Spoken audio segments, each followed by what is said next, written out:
Presentan IEM, la Escuela de Negocios de la Universidad de Montevideo, y República AFAP. Todas las preguntas sobre tu jubilación tienen respuesta. Informate 0800-2888.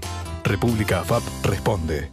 A la prueba me remito, a la prueba me remito, a las pruebas me remito, a la prueba me remito, a las pruebas me remito, a la prueba me remito, a las pruebas me remito, a la prueba me remito. A la prueba me remito, a la prueba me remito, a las... ¿Qué tal? Buenas noches, ¿cómo les va? Desde hace casi un mes el mundo está conmovido a partir del nuevo conflicto entre israelíes y palestinos. Las imágenes de la guerra son estremecedoras. La comunidad internacional aún no ha logrado unir en una misma mesa a ambas partes en este conflicto y mientras los ánimos de todos están exacerbados. Quizás ustedes lo han comprobado si han tratado de conversar con amigos, con conocidos o en las redes sociales incluso, es un tema que genera muchísima sensibilidad. Esta noche en A las Pruebas me remito les proponemos una mesa de diálogo con especialistas analizando este tema, esta situación y abordando a fondo los orígenes del conflicto y cuáles son las alternativas que están planteadas. Si les parece, vamos a presentar a los invitados de la noche de hoy. Darío Klein es periodista, trabaja en la cadena CNN, es profesor de periodismo en la Universidad Católica. ¿Qué tal? Buenas noches, Darío, bienvenido. Muchas gracias. Gerardo Stusinski es abogado, es secretario general de la Confederación Sionista Latinoamericana. ¿Qué tal? Buenas noches, bienvenido. Y Susana Mangana, profesora de Estudios Árabes e Islámicos, analista en temas de política internacional. ¿Qué tal? Buenas noches, Susana. Hola, buenas noches. Bienvenida. Bueno, a los tres, primero que nada, gracias por aceptar participar en esta mesa. Creo que vale la pena justamente agradecer doble porque, yo decía recién, es un tema que genera tanta sensibilidad, ¿verdad? Y está tan arriba de la mesa con la cuestión a flor de piel de alguna manera. Y bueno, es un desafío que nos planteamos y que les agradezco entonces que hayan decidido participar. A ver, para comenzar un poco este análisis, mirándolo más en perspectiva, más allá de la situación del conflicto en sí, ¿verdad?, que hoy está planteada y que acapara todos los titulares, ¿cuál es la razón o la razón general o la razón histórica de este conflicto entre israelíes y palestinos? ¿Cuál dirían, qué es lo que hace que este conflicto parezca nunca tener, de alguna manera, solución, ¿verdad? Comenzamos por Darío. Mejor para capaz que para Susana, que ha estudiado más la historia de la región. Porque el gran problema de este conflicto es justamente que hay dos narrativas para explicar el origen del conflicto. Una es la de los israelíes y otra es la de los palestinos. O mejor dicho, una es la de los judíos y buena parte de la sociedad occidental, y otra es la del mundo islámico. Entonces, una narrativa en la cual ambas partes se ven a sí mismas como víctimas y ambas partes se ven a sí mismas como permanentemente atacadas por la otra parte. Y hay dos formas de ver esto. O sea, por un lado, se puede ver como un mundo árabe con 22 países árabes, islámicos, hostiles hacia el único país con mayoría judía que hay en el mundo, y que lo quieren fuera de ahí y que están dispuestos a combatirlos para sacarlos de allí, para exterminarlo, con amenazas muy concretas de países, por ejemplo Irán, y de varios grupos islamistas. Y la otra perspectiva es la perspectiva de los palestinos, que se ven a sí mismos y que muchos árabes los ven también de esa manera, como un pequeño pueblo que está siendo oprimido y combatido por un país poderoso que tiene al lado, que es Israel. Entonces, es muy difícil ponerse de acuerdo desde ese punto de vista. Es gráfico lo que decís, ¿no? Son dos narrativas totalmente que parecen en dos caminos totalmente no coincidentes, ¿verdad? Gerardo, en tu caso, ¿cómo lo ves? Sí, yo quería preguntarte si queremos hablar del conflicto específicamente de que nos tiene tan tristes y tan acongojados en este último mes, o, como hizo Darío, explicar un poquitito más el contexto más, general. Porque el más conflicto histórica, ¿no? específico no es entre Israel y los palestinos. Es entre Israel y Hamás. Es entre Israel y Hamás. Los palestinos están representados en Cisjordania. Existe lo que se llama la Autoridad Nacional Palestina, que surge entre un acuerdo entre Israel y Arafat, y Yasser Arafat en el año 93 con los acuerdos de Oslo. Bueno, en unas negociaciones que han tenido sus altibajos y que en este momento estaban bastante estancadas, pero lo que pasa específicamente, es un tema muy complejo, no sé si ya para un programa, lo que pasa específicamente en la Franja de Gaza es que quienes ganaron las elecciones en forma democrática en el 2006, que era un grupo con un brazo armado, que es el Hamás ganó las elecciones en forma democrática en la Franja de Gaza. Pero en el 2007 da un golpe de Estado, no reconoce el Parlamento palestino y el presidente, Abu Mazen o Mahmoud Abbas, y entonces toma si bien ganó en forma democrática, toma por la fuerza el gobierno. El Hamás, que es una organización extremista, fundamentalista islámica, y está considerada terrorista por la mayor parte de los países occidentales del mundo, y también Egipto y algunos otros países árabes, es quien gobierna y quien, entiendo, no quiero extenderme mucho, toma de rehén a la población palestina, que la población palestina elige democráticamente el Hamás porque en aquel momento se presentaba como una opción a un gobierno sumamente corrupto de la autoridad palestina. El Hamás triunfa, no sé si por sus postulados de exterminar a Israel, sino porque la corrupción era tan grande de quienes estaban en el gobierno, de Al-Fatah, el partido de Yasser Arafat y la Autoridad Nacional Palestina, que la población opta por el cambio. Y ese cambio le significó que una vez que votó a Hamás, Hamás dio un golpe de Estado y, como no sé si vamos a tener la oportunidad de explicar después, toma de rehén a esa población que me animo a decir que si hoy pudiera elegir libremente en elecciones democráticas, no lo volvería a elegir. Susana, ¿cómo lo ves tú? Bueno, realmente es un conflicto que se ha ido enquistando, que se ha ido también agravando y enturbiando, un conflicto que es territorial y nacionalista por el acceso a un territorio en el caso de la visión palestina. Entiendo que ahora se han ido introduciendo otros matices, como es el elemento religioso, ¿verdad? Entonces, Hamás nace en 1987, o sea, por lo menos 20 años después de aquella histórica resolución 181 de Naciones Unidas para la creación de dos estados conviviendo en una misma tierra, el Estado palestino, con un 48% del territorio que pertenecía al mandato histórico de Gran Bretaña en tierra palestina y un 52% aproximadamente para Israel. Bueno, sabemos muy bien cómo después hubo sucesivas guerras, la primera lanzada por los árabes y sucesivamente también por un conjunto de países árabes, contra Israel, la mayoría de ellas, salvo la de Yom Kippur en 1973, que los árabes entienden que ganaron, aunque no fue una victoria finalmente, tampoco ni tácticamente ni en los hechos lograron un avance significativo hacia la concreción del Estado palestino. Yo lo que creo es que hay distintas narrativas, como dice Darío, yo diría que hay muchas más de dos, hay intereses muchas veces ocultos, otros declarados, pero sobre todo lo que tenemos es un conflicto hoy donde lo que ha habido son décadas de sufrimiento, de hartazgo, de hastío, de un lado y de otro de las dos sociedades que se miran ya con mucho recelo. Y muchas veces lo que vemos es bueno, pues muchísimas declaraciones de un bando y de otro, poco pragmatismo y poca visión también y gallardía o valentía, tanto por parte de las autoridades palestinas, ya sean pertenecientes a la mítica OLP, la Organización de Liberación de Palestina, como ahora de Hamás, de aceptar opciones que se le pusieron encima de la mesa, pero también una miopía, si se quiere, de algunos dirigentes israelíes que creen que con la utilización de la fuerza van a conseguir establecer paz para su pueblo, y eso ya está demostrado con este conflicto una vez más, que cada vez que ocurre una nueva ofensiva vemos que Israel gana la batalla táctica, estratégica, pero pierde muchísima imagen y sobre todo pierde opinión pública a nivel de comunidad internacional. ¿Por qué? Pues porque justamente el conflicto se ha ido enquistando, agravando, y es por eso que también la repercusión en otras zonas del mundo es mayor, si se quiere. Ahora las sensibilidades están más a flor de piel que en la década del 70, por ejemplo. Aprovecho a preguntarte, a ver, ¿Qué dirías de Hamás a propósito de sus características? ¿Cómo lo definirías? ¿Es un movimiento político, un grupo terrorista? ¿Cuáles son sus principios?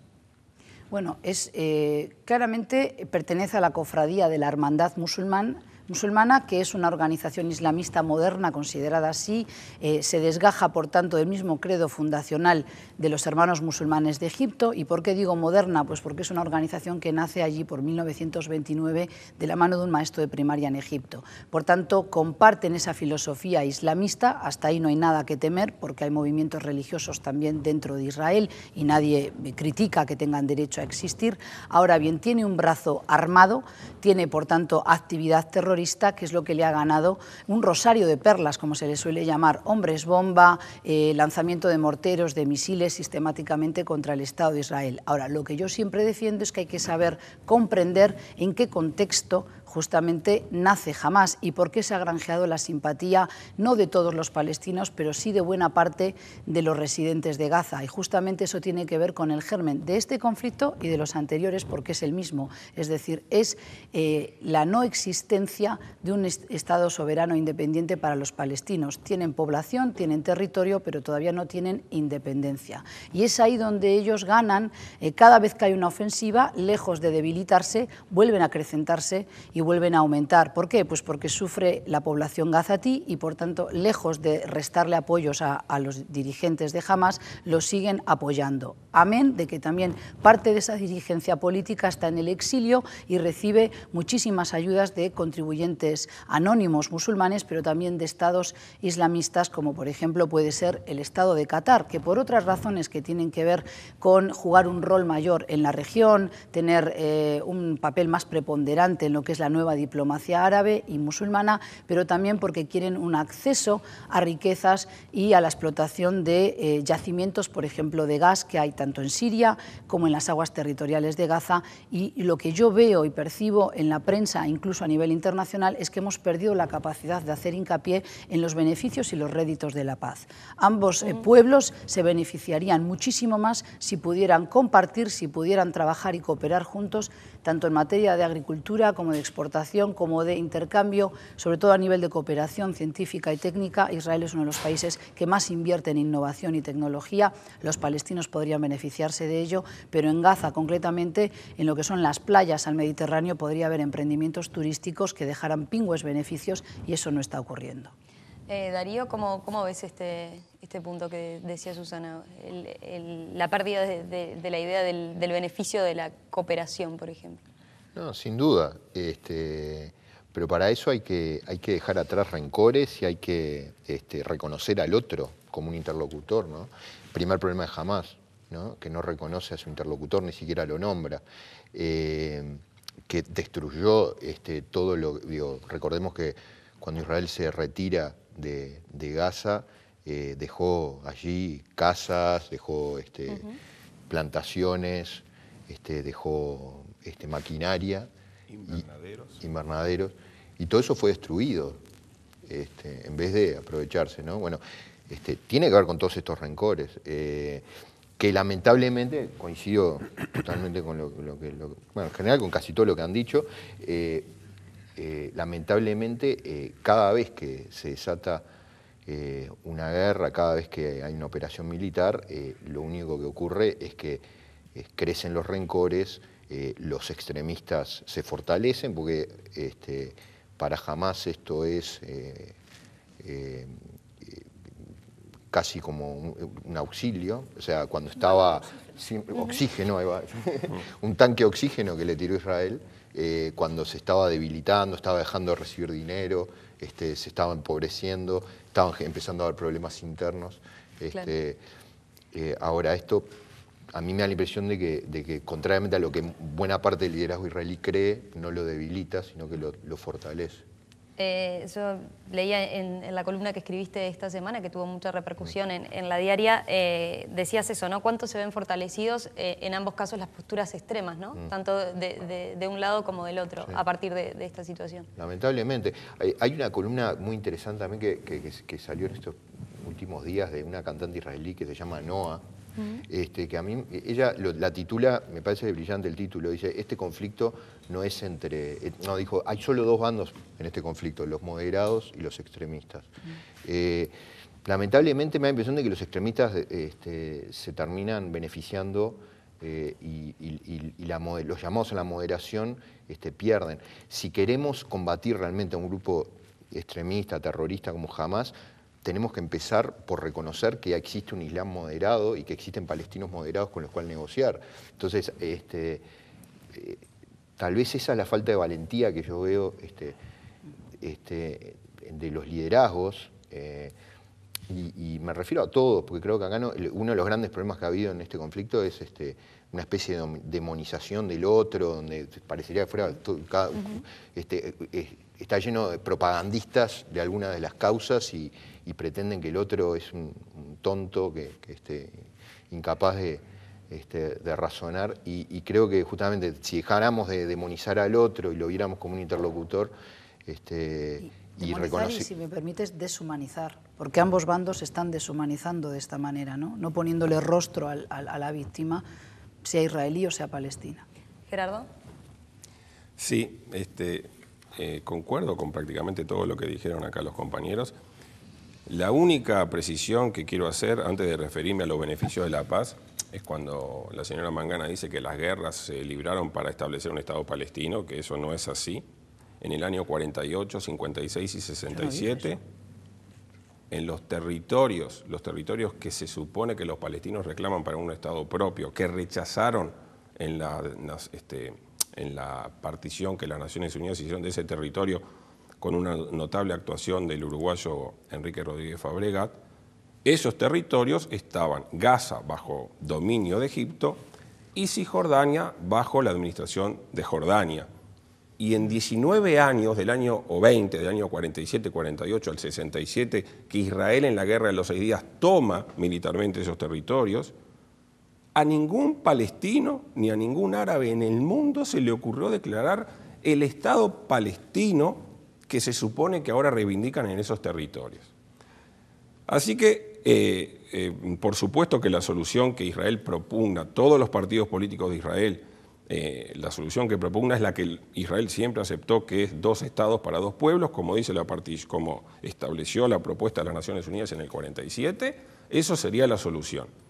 Quien no aceptó y rechazó una y otra vez y sigue rechazando, en este caso el Hamás, ni que hablar, el establecimiento del Estado palestino para convivir en paz con su vecino Israel y no en lugar de Israel, es en este caso el Hamás, por lo cual no estoy de acuerdo con la expresión extremistas de ambos bandos. Acá estamos juzgando cosas que son totalmente diferentes. Israel es una democracia occidental, con 120 parlamentarios, entre los cuales hay representantes de todas las, no solamente las razas, las creencias, sino las ideas. Hay parlamentarios que se paran en el Parlamento israelí y están a favor del Hamás. O sea, es una concepción totalmente diferente respecto al manejo de la información.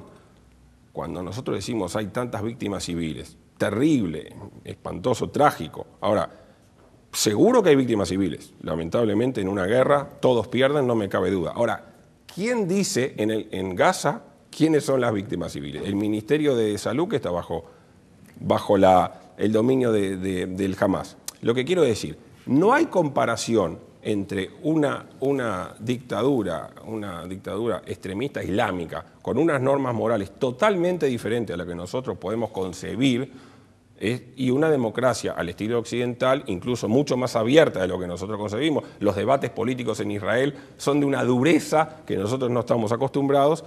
Entonces, esas dos situaciones no son paralelas. Yo quería referirme rápidamente al beneficio de la paz, no sé si me da el tiempo. Si querés lo dejamos si te parece, para el próximo bloque. Ya venimos enseguida para continuar en esta mesa de análisis a propósito del conflicto Israel y Palestina.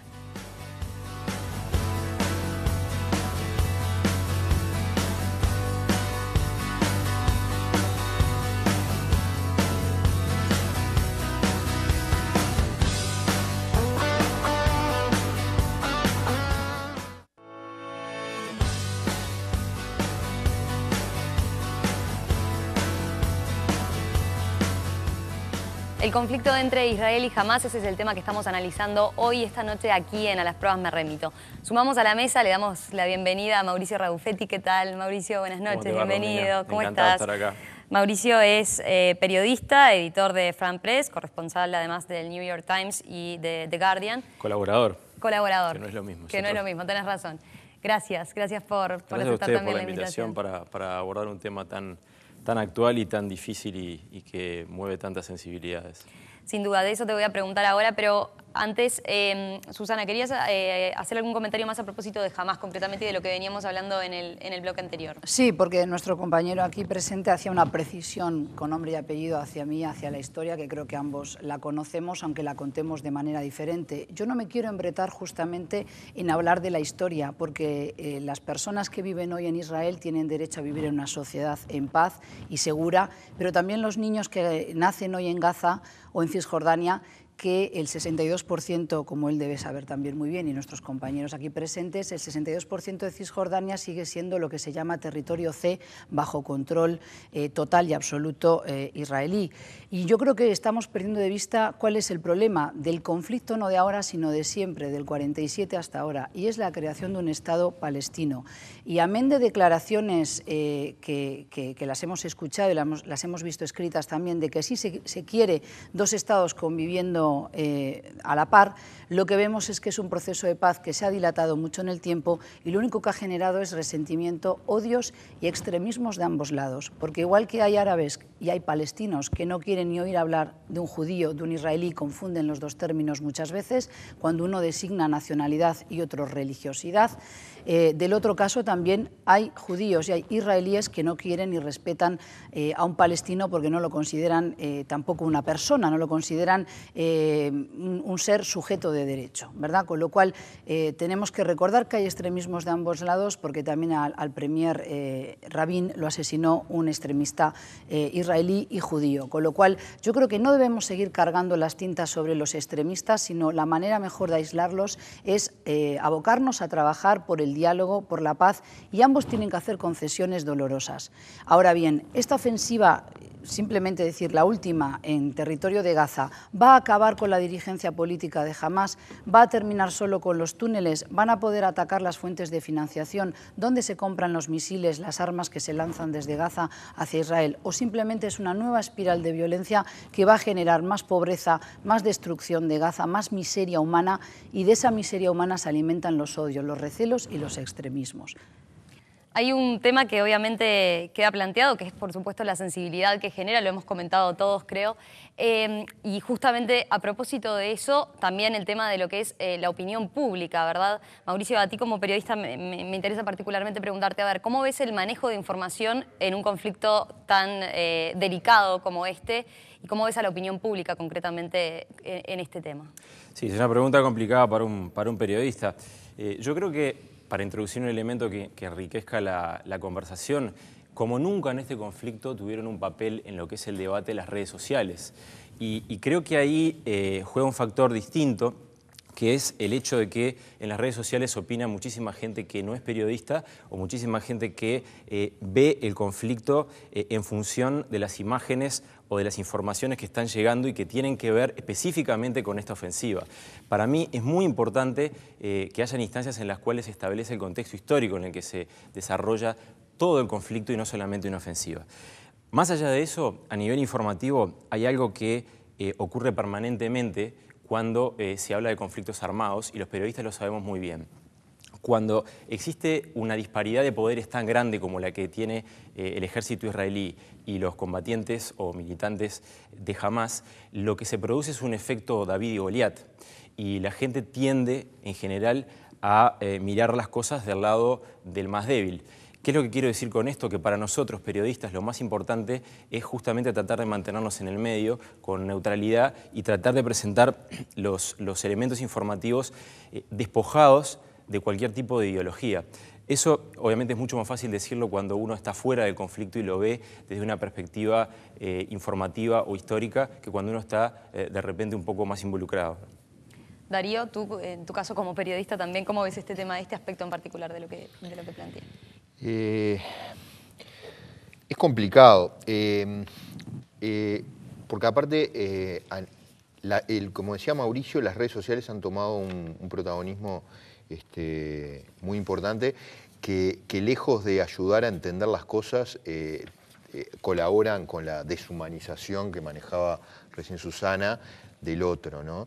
Entonces, en primer lugar, en las redes es mucho más propaganda, lo que se ve es mucho más propaganda que información, primer problema. Entonces es muy difícil comprender. Los medios de comunicación en sí mismos muchas veces se quedan en el dato, y una cosa que en general a la población israelí le molesta mucho y a la colectividad judía le molesta mucho es que se olvidan siempre del contexto. Y es muy difícil, miren todo el tiempo que nos ha llevado a explicar esto y lo que hablamos de las narrativas y más. Pero claro, entonces cuando la información en el noticiero sale, bueno, hoy Israel atacó tal lado y murió tantas personas, obviamente nos estamos olvidando de decir, bueno, que en realidad, mientras tanto estuvieron lloviendo misiles sobre ciudades de manera indiscriminada, sobre civiles israelíes. Entonces, como periodista, eso es muy complicado también, porque a veces tenés muy pocos segundos para contar una historia, y a veces como mucho uno lo que puede decir es, bueno, pasó esto y dicen que fue por esto, esta parte dice que fue por esto, esta parte dice que fue por esto otro, y no hay tiempo para mucho más. Quita, Darío, que de todas maneras cuando uno hace el tratamiento de la información como periodista, eventualmente tenga que darle mucho más espacio a lo que está pasando, por ejemplo, del lado de Gaza, donde la crisis humanitaria es que ahí está la noticia, a todas luces, sin duda, mayor que la crisis humanitaria del lado israelí. La proporción es distinta, por más que la percepción de gravedad y la gravedad real de los hechos, es decir, acá hay dos bandos en conflicto, pero muchas veces los periodistas tenemos que ocuparnos más de lo que está pasando en un lado que en otro, porque sencillamente el peso de la información es más importante en un lado que en otro. Un ejemplo concreto, el hecho de que la información que llega del lado palestino hable de 430 niños muertos, automáticamente lleva a que los medios de información le presten más atención a eso que a 64 víctimas del lado israelí. No estoy justificándolo, estoy ensayando una explicación justamente por lo que decía Darío. También está el tema de las limitantes que tenemos, ¿verdad?, al acceso a la información, ¿no? Por el conflicto en sí, por lo que es... En eso juega un papel muy importante la prensa internacional neutral en Gaza y en Israel. Hay algunos detalles de acceso a información que también sería interesante compartir. Por ejemplo, es muy difícil tener imágenes de heridos del lado israelí por una cuestión de moral. Claro, no es partidario de mostrar exactamente, no es partidario. Yo recuerdo en épocas en las cuales había atentados en territorio israelí, los periodistas que teníamos acceso a las fotografías éramos muy limitados, y era justo cuando un corresponsal nuestro, de un medio nuestro, estaba en el lugar, porque los gobiernos israelíes no difunden esas imágenes. Es distinto, así como es distinto, por ejemplo, la concepción de la vida de un lado y del otro. Recordemos que de un lado hay un ejército que pertenece a un Estado, del otro lado podemos discutir si hay un Estado o no, pero lo que hay son combatientes que consideran que pueden llegar a ser mártires. Hay muchas concepciones distintas que juegan y que tienen influencia a la hora de dar la información. Y eso, lógicamente, cuando uno está en el medio es más fácil de tratar, en el medio quiero decir neutral, es más fácil de tratar, pero la percepción que tienen quienes ven más hacia un lado o más hacia el otro es lógicamente distinta. Gerardo, te vi tomando apuntes, no sé si querés ir por ese lado o nos quedó también... Con respecto, voy a intentar ser breve en temas que son realmente muy profundos. Con respecto a la palabra que mencionó Rabufetti de involucrado, yo quiero confesarles que yo me considero absolutamente involucrado. Tengo familia, mi hijo mayor de 20 años vive en Israel. 3 semanas antes que la prensa se dé por enterada de que hay un conflicto, llovieron cientos de misiles a diario sobre población civil israelí, en poblados, en ciudades, porque los misiles cada vez llegan más lejos y los israelíes tienen que ir corriendo a refugiarse en el refugio de su vivienda, porque en Israel hay todo un sistema de alarmas y de refugios, y está preparado, además de la cúpula de hierro que intercepta los misiles en el aire, es todo un sistema y tiene que invertir el Estado muchísimo dinero para que los civiles estén a salvo. Entonces sí me siento involucrado porque, ¿qué pasa? Durante 3 semanas mi familia, mi hijo, mis amigos corren a los refugios porque suenan las alarmas y ningún periodista y ningún medio se hace eco. No, realmente, eso no es así. lo Eso no puedo es así. probar. Lo Desde el hemos 8 de hecho. junio, Eso no en es el así. diario, perdón, Hay fotos, la hay guerra se imágenes. desató, no Se tienen dice- razón se ustedes, dice, la ¿no? guerra se desató cuando fueron secuestrados 3 chicos de adolescentes israelíes y después fue muerto un chico, pobrecito, un chico árabe, se desató la guerra. Antes de la guerra, asesinado. en los diarios les puedo asegurar que no hay ninguna nota que llueven misiles sobre Israel.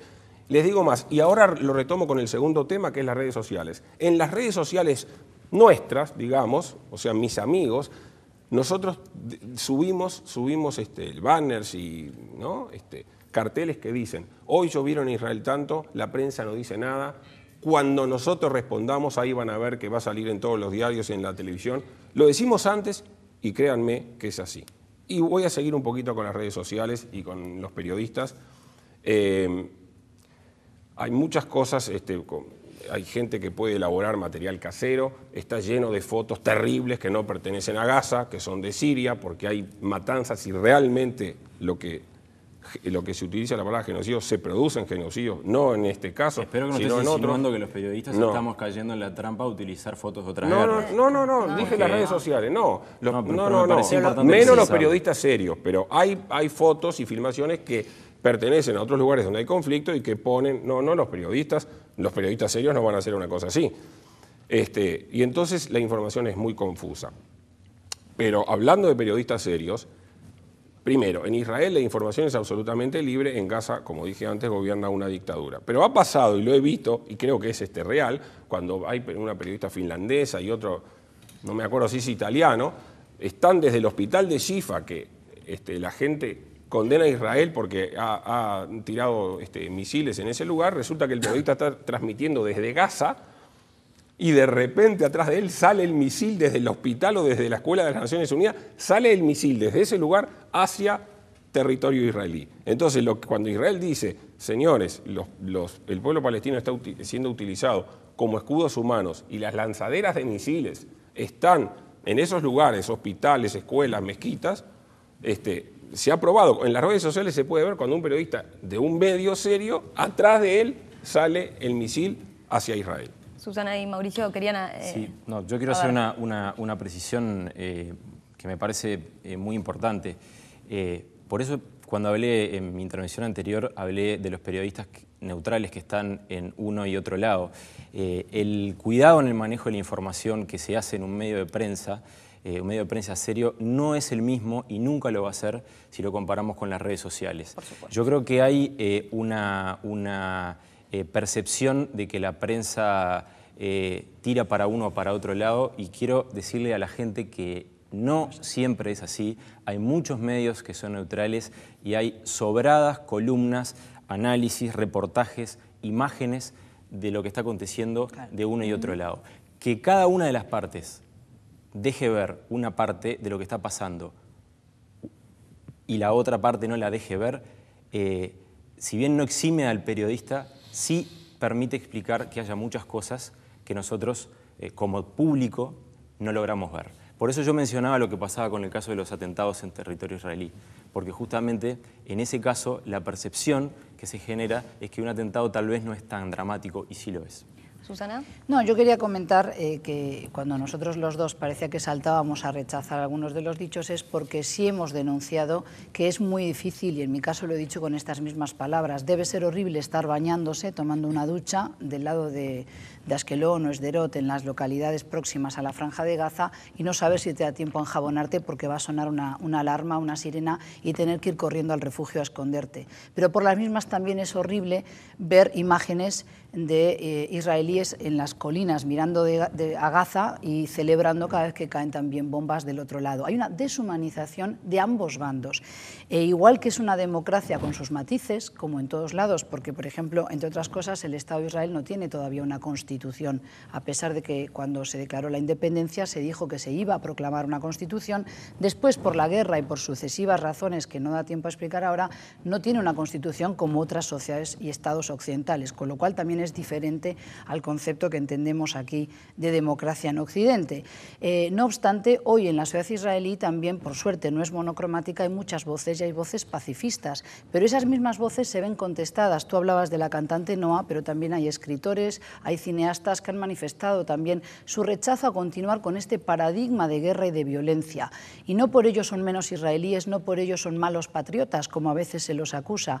Lo que vemos es que cada vez que extendemos el conflicto, cada vez que lo dilatamos sin una solución real, que es terminar con los túneles de Hamás, pero si no se termina con la ocupación y no se crea un Estado palestino independiente, se llamará Hamás o se llamará Tutumás. Pero vamos a seguir teniendo grupos que van a arrogarse para sí la causa palestina, van a secuestrarla y van a seguir lo que ellos entienden que es una resistencia con métodos violentos que son deplorables. Hay que condenar el lanzamiento de misiles hacia territorio israelí, no por el hecho de que tengan una cúpula de hierro que intercepta los misiles, es menos lamentable que tengan que vivir los civiles israelíes con ese temor. Y eso lo he dicho millones de veces y lo vuelvo a reiterar hoy porque parece que no ha quedado suficientemente claro.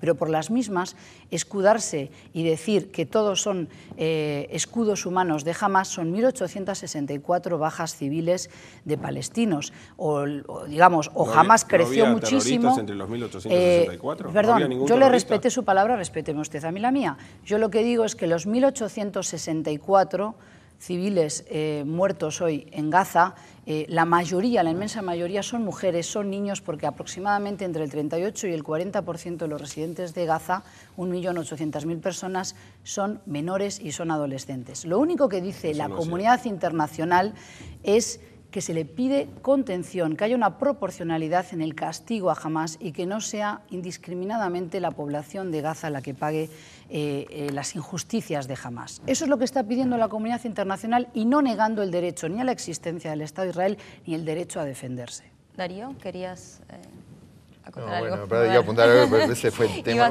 No, simplemente por la cuestión periodística, que era lo que estábamos tratando, yo creo que es indudable y es lógico que moleste que cuando llueven misiles sobre Israel, eso no tiene la misma dedicación en los medios de comunicación que la que tiene cuando comienza una ofensiva militar israelí y terrestre. No, incluso la aérea, cuando empezó el bombardeo aéreo, no tenía la misma proporción de información y la misma cantidad de tiempo, de minutos, de centímetros.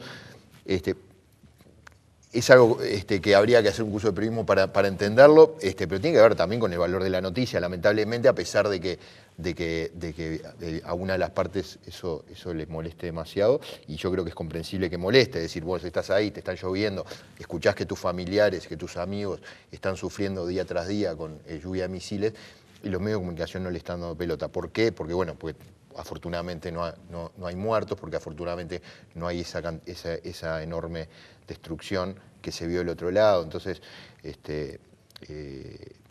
quiere decir esto que está bien, que está mal que se moleste un israelí cuando los medios no le dan, no informan de eso. Es absolutamente comprensible. Tiene un sentido periodístico detrás también. Hacemos una breve pausa y enseguida ya regresamos en esta mesa.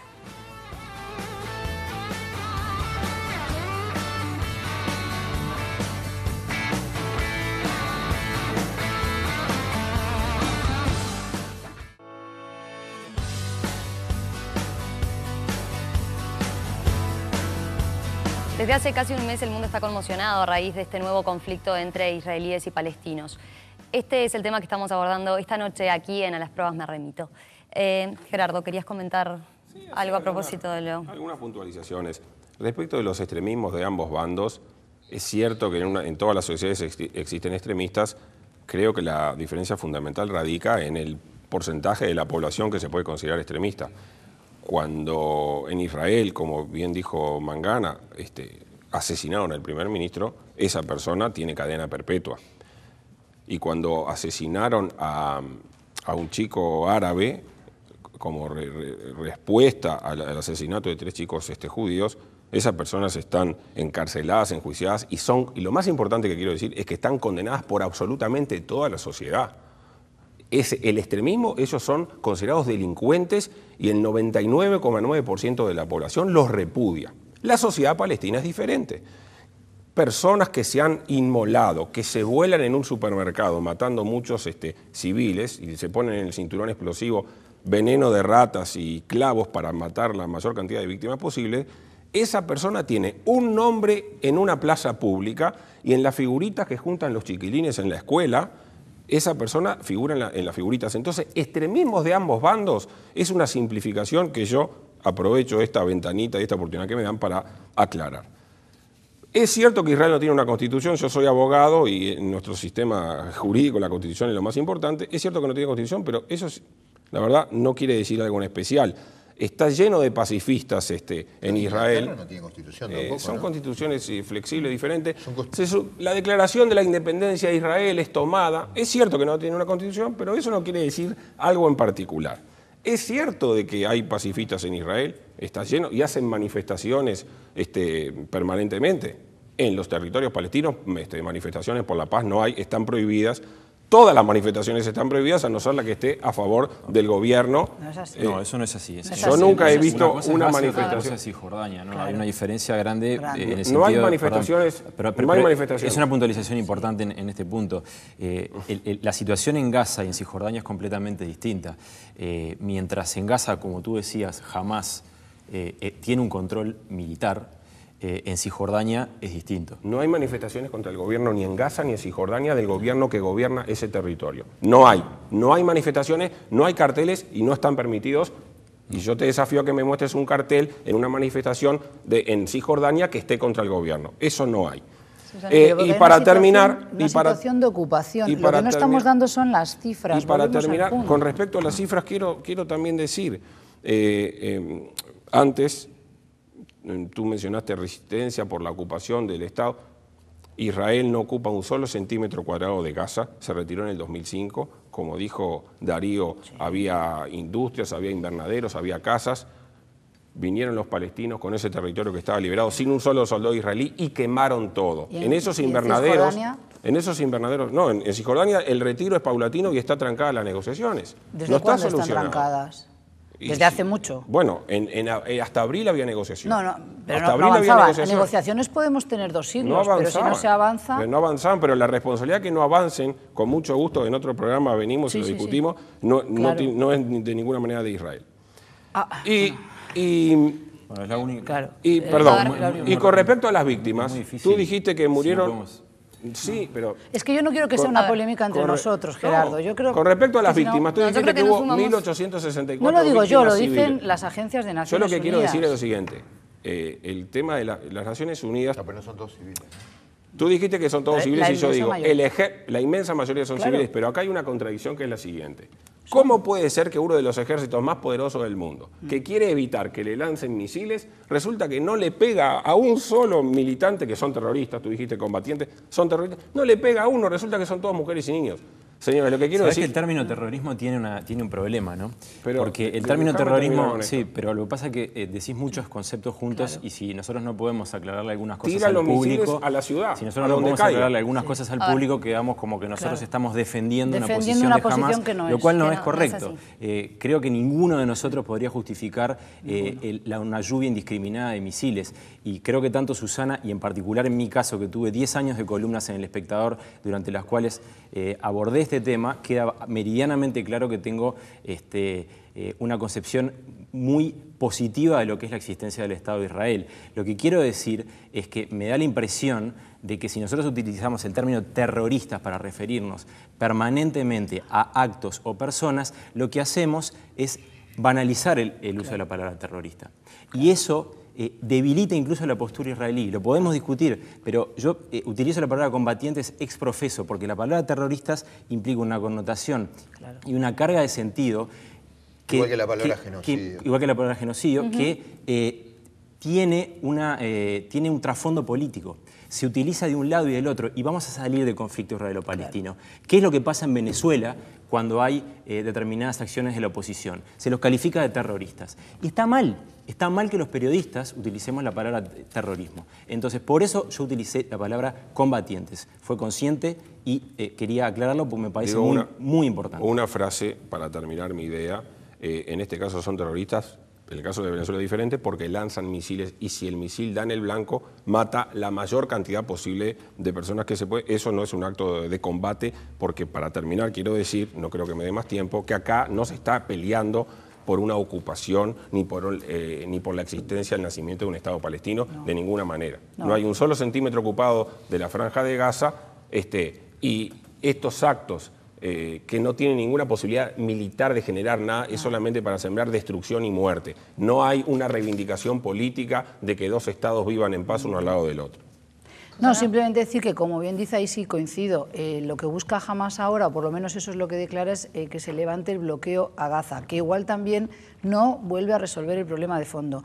Si la gente en Gaza simpatiza mayoritariamente con Hamás es porque vive en una situación que es muy difícil de sostener en el tiempo y llevan ya décadas así. Hay que recordar que hay 500.000 aproximadamente residentes de Gaza que son residentes de 8 campamentos de refugiados, pero 1.200.000 del 1.800.000 personas que residen en Gaza son los hijos, pero también los propios refugiados del 48. ¿Sí? Entonces, evidentemente es un problema histórico, no se va a resolver de un día para el otro, pero esas negociaciones a las que aludíamos en tantas ocasiones, proceso de Oslo, el cuarteto y la hoja de ruta y demás, todo eso ha estado prácticamente moribundo desde hace mucho tiempo. Y creo que es importante retomar y bajar la densidad del debate para retomar el inicio de la charla, donde Darío apuntaba, y yo también, a la valentía que se necesita de los dirigentes de ambos lados, porque siempre hago esta puntualización.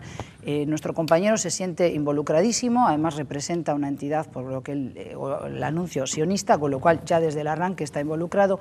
En nuestro caso, como profesores o como comunicadores de este problema, queremos mantener una neutralidad que no siempre es bien percibida, ni vista, ni aceptada, pero en mi caso también tengo intereses allí, tengo amigos israelíes allí, como tengo amigos judíos aquí en casa, como también tengo conocidos y amigos palestinos. Por razón de masa crítica, en Uruguay no hay tantos palestinos, con lo cual los que conozco están allí en Palestina. Me duelen las dos sociedades, porque las dos las conozco. Hablo árabe y aprendo hebreo. O sea, he estado rezando en el Kotel Amaraví, en el Muro de los Lamentos, y he pasado del otro lado del otro muro de Cisjordania. He estado en Hebrón y he estado en Gaza. Yo lo que veo es un hartazgo de la sociedad israelí como un hartazgo de la sociedad palestina. No hablo de los políticos, hablo de la gente que ya no cree ni en procesos de paz, no cree en buenas voluntades ni en la administración estadounidense ni en la Unión Europea. Y finalmente, con esta ofensiva que ahora terminó aparentemente y la tregua, ¿conseguimos resolver el problema o dentro de unos meses, dentro de unos años, tendremos otra ofensiva mayor todavía y un ataque todavía más mortífero de parte de Hamás o de otros secuaces de Hamás? Porque hay muchos milicianos que van a seguir alistándose a esta causa, nos guste o no, porque no se resuelve la ocupación. Me interesa concretamente retomar un tema que planteaba Susana, que es el rol de la comunidad internacional, ¿no? Tenemos a Egipto ahora, luego de varios intentos, que no se respetaron, tratando de mediar. ¿Por qué no hay en la comunidad internacional una voz más fuerte que haya surgido antes? ¿Por qué falta un liderazgo? ¿Por qué quizás hasta podemos decir, bueno, la ONU, por ejemplo, ¿por qué no puede establecer misiones de paz, como de repente hay en otro país? ¿Cómo la ven? Para que haya misiones de paz tiene que haber una autorización de los estados, lo cual te da la respuesta. En Israel va a autorizar una misión de paz y al otro lado palestino no hay un Estado. Entonces, desde las Naciones Unidas, por el momento lo que hacen es condenar. En algún momento se intentan algún tipo de resoluciones, que además son simplemente mensajes verbales porque no tienen fuerza, no son coercitivos. Hay actores clave. Egipto es uno de ellos, con la puntualización que había que hacer en este caso, que la salida del poder de Mohamed Morsi debilita muchísimo el papel de mediador que puede tener Egipto en este conflicto, porque recordemos que Morsi fue el último en lograr una tregua duradera y el comienzo de tratativas. Entonces, el papel de Egipto es fundamental.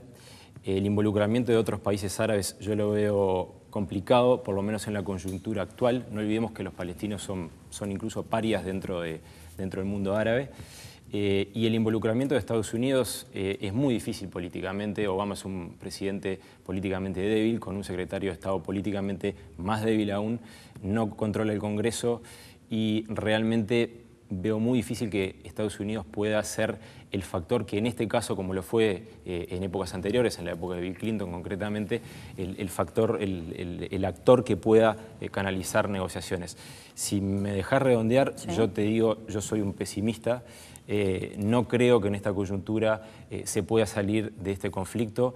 Coincido en que acá esto no fue una ofensiva, ni una batalla, ni una guerra del lado de Hamás ni de Israel que permita pensar, ni siquiera avisorar la imagen de un Estado palestino coexistiendo en ese lugar con el Estado israelí. Creo que efectivamente Hamás es como una hiedra, se regenera como una hiedra y por lo tanto no se va a salir de esto rápidamente y sinceramente ojalá fuera distinto en mi parecer, pero esto es algo que hemos discutido muchísimas veces con mi amigo Darío. Realmente el gran problema de este conflicto es que cuando lo analizamos en general el espacio que dejamos al balance de vidas humanas de un lado y de otro termina siendo opacado, termina siendo achicado por las discusiones sobre causas, consecuencias y responsables. Darío.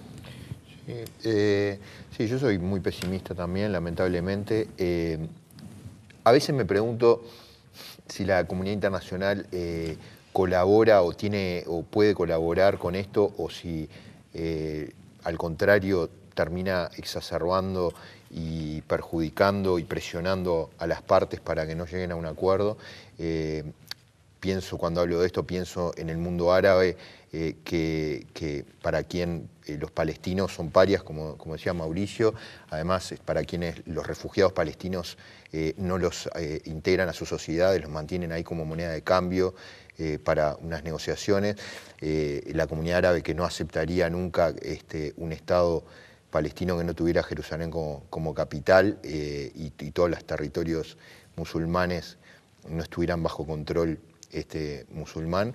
Entonces, que ese fue el principal bloqueo del último gran intento de paz que se intentó en Camp David cuando Ehud Barak era presidente, Israel estuvo dispuesto a negociarlo prácticamente todo, pero no ese punto clave que era el que los árabes no estaban dispuestos a aceptar.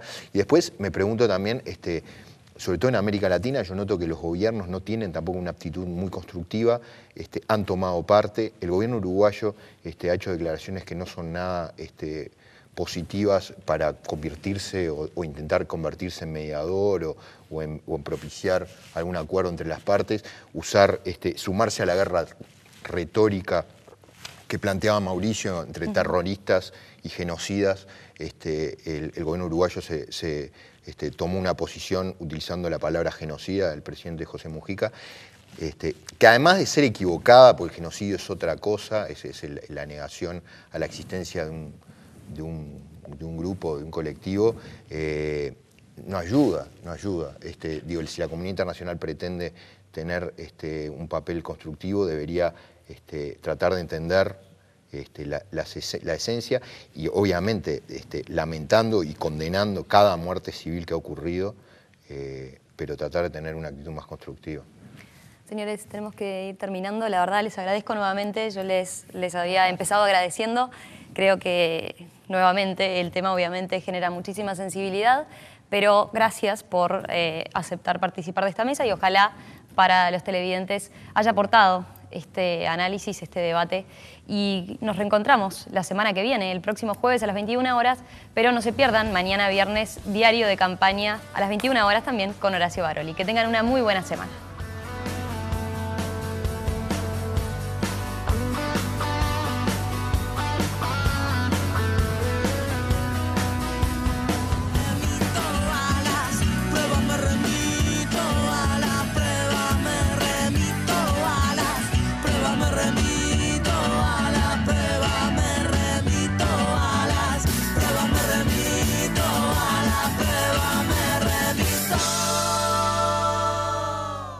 Presentaron IEM, la Escuela de Negocios de la Universidad de Montevideo, y República AFAP. Todas las preguntas sobre tu jubilación tienen respuesta. Informate 0800 2888. República AFAP responde.